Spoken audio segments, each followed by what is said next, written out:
આપણે આજે voice typing એટલે કે બોલીને ગુજરાતી ટાઈપિંગ કરવું છે. બોલીને તમે ટાઈપ કરો અને કલાકોનું કામ ફટાફટ ઝડપથી પતાવી દો. એના માટે બેસ્ટ જે ટૂલ્સ છે એના વિશે વાત કરવી છે. તો સૌથી પહેલાં એના માટે તમારે ક્રોમ બ્રાઉઝર ખોલવું પડશે. હું મારું ક્રોમ બ્રાઉઝર છે એ ઓપન કરી લઉં છું. એમાં કોઈ પણ એક લોગિનમાં જીમેલ એકાઉન્ટમાં તમારે લોગિન થવું પડશે. એટલે કે તમારી પાસે જે તમારું જીમેલ એકાઉન્ટ હોય એની અંદર તમારે લોગિન થવાનું રહેશે. તમે એકવાર જીમેલ એકાઉન્ટમાં લોગિન થઈ ગયા બાદ આપણે અહીંયા આવીશું અને એમાંથી એક ઓપ્શન આવે છે. અહીંયા સાઈડમાં જો આવે ગૂગલ મેપ એપ કરીને આવે છે. ગૂગલ એપ એની અંદર ઓપ્શન આવે છે ડ્રાઈવ. ડ્રાઈવ ઉપર ક્લિક આપવાનું છે. જેવું તમે ડ્રાઈવ ઉપર ક્લિક આપશો એટલે આ ટાઈપની એક વિન્ડો ખુલી જશે.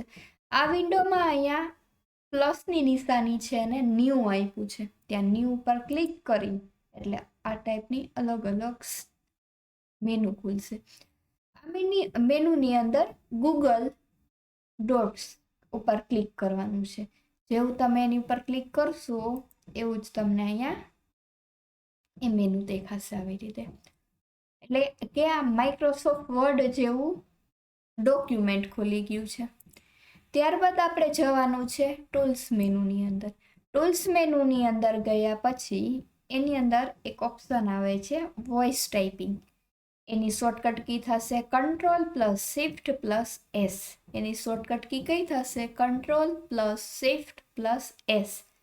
એની ઉપર ક્લિક કરો એટલે તમને આ ટાઈપનું એક મેનુ જોવા મળશે. જુઓ આ મેનુની અંદર અહીંયા ઇંગ્લિશ US લખ્યું છે. ત્યાં એક એરો આપ્યો છે. એરો ઉપર ક્લિક કરવાનું છે. એરો ઉપર ક્લિક કરો એટલે અલગ અલગ ભાષાઓ એટલે કે લેંગ્વેજ આપેલી છે. આ લેંગ્વેજમાંથી આપણે અત્યારે લેશું ગુજરાતી. એટલે આમ ફેરવતા જાઓ જે જગ્યાએ તમને ગુજરાતી દેખાય. જો અહીંયા રહ્યું ગુજરાતી ત્યાં ક્લિક આપી દેવાનું છે. તમે જેવું ક્લિક આપશો એવું અહીંયા આવી જશે ગુજરાતી. ત્યારબાદ અહીંયા અક્ષર છે એના થોડાક મોટા કરવા હોય તો પણ તમે અહીંયાથી કરી શકો છો. હવે વોઇસ ટાઈપિંગ શરૂ કરવા માટે અહીંયા સ્પીકર આપેલું છે એની ઉપર એકવાર ક્લિક કરવાનું રહેશે. ક્લિક કર્યા પછી જો તમારે હેડફોન માઇક્રોફોન કનેક્ટ હોય તો એલાવ આપી દેવાનું. હવે તમે જે બોલો છો એ જુઓ તમને આ રેડ સર્કલમાં અહીંયા જુઓ તમે એ ટાઈપ થતું જોવા મળે છે. જુઓ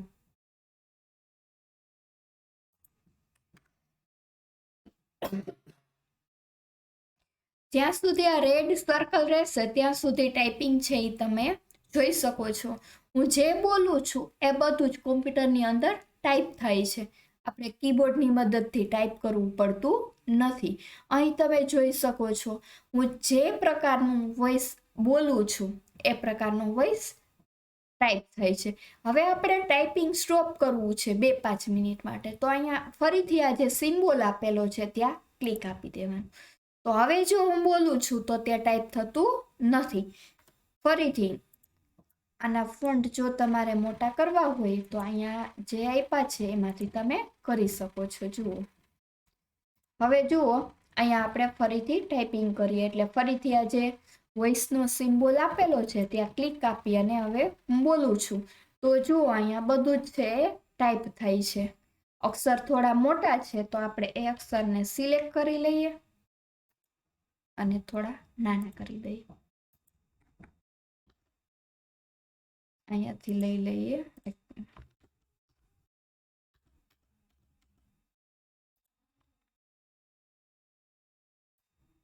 હવે જુઓ ફરીથી ટાઈપિંગ શરૂ કરવું છે તો અહીંયા આ જે સિમ્બોલ છે એની ઉપર ક્લિક કરો. તરત જ તમારું જે તમે બોલો છો એ તરત જ ઝડપથી ટાઈપિંગ થઈ જાય છે. આના માટે એક ખાસ એ જોવાનું રહેશે કે તમે જે જગ્યાએ બેઠા છો ટાઈપિંગ કરવા માટે તે આજુબાજુના એરિયામાંથી અવાજ ન આવવો જોઈએ. જો અવાજ આવશે તો તમારી વોઇસ છે એ ક્લિયર નહીં સંભળાય અને ટાઈપિંગમાં ભૂલ રહેવાની શક્યતા છે. અહીં જો હું બોલી રહી છું તો જે શબ્દ બોલું છું એ શબ્દ ઝડપથી ટાઈપ થઈ રહ્યો છે. જુઓ કેટલી ઝડપથી આજે તમે કલાકોનું કામ છે એ તમે અડધી 15-20 મિનિટની અંદર કરી શકો છો. જુઓ કેટલી ઝડપથી ટાઈપિંગ થઈ છે. તો આવી રીતે તમે હિન્દી છે, ઇંગ્લિશ છે, સંસ્કૃત છે એ વોઇસ ટાઈપિંગ એટલે કે બોલીને તમે ટાઈપ કરી શકો છો. ટાઈપ થઈ જાય ત્યારબાદ અહીંયા ફરીથી આ જગ્યા ઉપર ક્લિક આપી દેવાનું રહેશે. હવે આ ફાઇલને જો તમારે સેવ કરવી હોય તો અહીં ફાઇલ મેનુમાં અહીંયા કોપી ફાઇલ આપેલી છે. શું આપેલું છે? Copy file. એની ઉપર ક્લિક કરી અને તમે સેવ કરી શકો. અથવા તો અહીંયાથી બંધ કરી દો તો પણ તમે જે ફાઇલ સેવ કરેલી છે લાસ્ટમાં એ જો અહીંયા અલગ અલગ અહીંયા આવી જશે. તમારી સેવ થયેલી બધી જ ફાઇલ અહીંયા જોઈ શકો છો. જે ફાઇલ તમારે જોવી છે, ટૂંકમાં ડાઉનલોડ કરવી છે, તો અહીંયા 3 ડોટ ઉપર ક્લિક આપી તમારી જે ફાઇલ બનાવેલી છે તમે એ ફાઇલને જો તમારે માઇક્રોસોફ્ટ વર્ડમાં કન્વર્ટ કરવી છે તો એના માટે તમારે શું કરવાનું રહેશે? તો કે અહીંયા 3 ડોટ આપ્યા છે. અહીંયા જે ફાઇલ તમે બનાવી હોય એ ફાઇલમાં અહીંયા 3 ડોટ આપેલા છે, ત્યાં ક્લિક કરવાનું. ક્લિક કર્યા પછી એમાં ઓપ્શન આવે છે ડાઉનલોડ. જો અહીંયા આપેલું છે ડાઉનલોડ, ત્યાં ક્લિક કરો એટલે તમારી ફાઇલ છે એ માઇક્રોસોફ્ટ વર્ડમાં કન્વર્ટ થઈ જશે અને ટાઈપ ડાઉનલોડ થઈ જશે. તો હવે જોઈએ આપણી ફાઇલ છે એ ડાઉનલોડ થઈ કે નહીં. તો આપણે ડાઉનલોડ નામના ફોલ્ડરમાં જતા રહીએ તો તમે જેટલું ટાઈપ કરેલું છે એ જો આ માઇક્રોસોફ્ટ વર્ડની ફાઇલમાં એ કન્વર્ટ થઈ જશે. જુઓ ત્યારબાદ આની અંદર કાંઈ તમારે ફેરફાર કરવા હોય તો તમે કરી શકો છો ફાઇલમાં. હવે ફેરફાર કરવા માટે અહીંયા ઇનેબલ એડિટિંગ આપેલું છે, ત્યાં ક્લિક કરવાનું રહેશે. ક્લિક કર્યા પછી તમે જુઓ ફેરફાર કરી શકો છો આવી રીતે. અક્ષર મોટા છે એ કરી શકો. ફરીથી આખી મેથડ સમજાવી દઉં. ગૂગલ ક્રોમમાં જવાનું અથવા તો કોઈ પણ વેબ બ્રાઉઝરમાં જવાનું. ત્યાંથી અહીંયા જવાનું આપણે ડ્રાઈવમાં ગયા પછી આવું મેનુ ખુલશે. આ મેનુમાં આપણે ન્યૂ ઉપર ક્લિક કરવાનું. એમાં ડોક્યુમેન્ટ, ગૂગલ ડોક્યુમેન્ટમાં જવાનું. એમાંથી ટૂલ્સમાં જવાનું. એમાંથી વોઇસ ટાઈપિંગમાં જવાનું. એમાંથી અહીંયા વોઇસ ટાઈપિંગનું જે ઓપ્શન ખુલ્યું આ ઓપ્શનમાંથી આપણે જે ભાષામાં ટાઈપિંગ કરવું છે વોઇસ ટાઈપિંગ એ ભાષા સિલેક્ટ કરી લેવાની રહેશે. તો હું અત્યારે કોમ્પ્યુટર ભાષામાં સિલેક્ટ કરીશ એટલે કે કોમ્પ્યુટર સિલેક્ટ કરીશ. ગુજરાતી ટાઈપ કરવું છે તો હું ગુજરાતી ઉપર ક્લિક કરીશ. હવે ક્લિક આપો એટલે સ્પીકર શરૂ થશે અને તમે જે ટાઈપ કરવા માંગો છો, તમે જે બોલશો એ બધું જુઓ તમે ટાઈપ થતું જોવા મળશે. વાતાવરણ શાંત હોય એવી જગ્યાએ બેસી અને તમે ટાઈપ કરશો તો કલાકોનું કામ છે એ તમે ઝડપથી અને ચોકસાઈથી પૂરું કરી શકો છો. તમે જેટલું વોઇસ તમારો ક્લિયર હશે ને એટલું તમારે ફોર્મેટિંગ અને એડિટિંગમાં ટાઈમ ઘટી જશે. એટલે કે ચોખ્ખો શબ્દ બોલશો તો તમારી ટાઈપિંગ છે એ જ શબ્દમાં થશે એટલે ટાઈપિંગ એરર છે એ નીકળી જશે. અને ઝડપથી પેપર ટાઈપિંગ વર્ક આવે, કોઈ ડોક્યુમેન્ટ બનાવવાના હોય, કોઈ બુક્સ ટાઈપ કરવાની હોય કે કોઈ પણ પ્રકારના લેટર ટાઈપ કરવાના હોય તો વોઇસ ટાઈપિંગ એ બેસ્ટ ઓપ્શન છે. હવે જ્યારે આપણે ટાઈપિંગ બંધ કરવું છે તો આ જે સિમ્બોલ છે એની ઉપર ક્લિક આપી દો તો તમારું ટાઈપિંગ છે એ સ્ટોપ થઈ જશે. ફરીથી ત્યાં ક્લિક કરો તો ફરીથી તમે જે બોલો છો એ ટાઈપિંગ છે એ શરૂઆત થઈ જશે.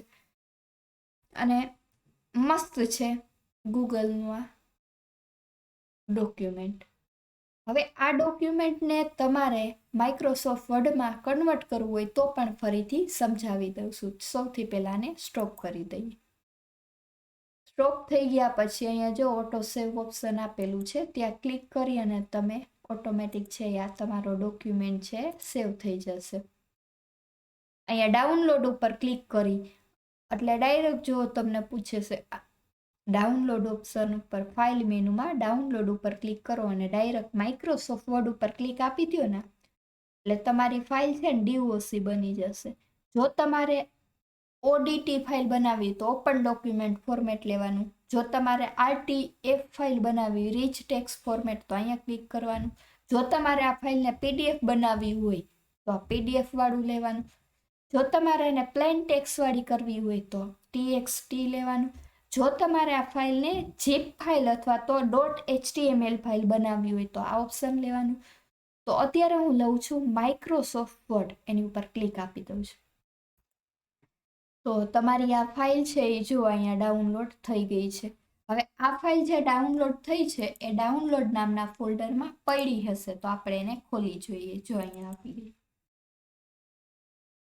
તો આ હું જે બોલેલું હતું એ જ ટાઈપિંગ છે. જુઓ અહીંયા ઓકે આપી અને ઇનેબલ એડિટિંગ ઉપર ક્લિક કરશું એટલે માઇક્રોસોફ્ટ વર્ડમાં છે એ ફેરવાઈ જશે.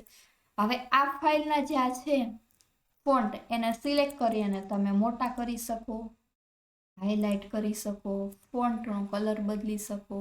તો આ બધું જ વસ્તુ સહેલું થઈ જશે ટાઈપિંગ ટૂંકમાં.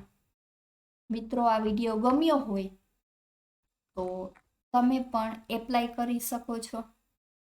Thank you.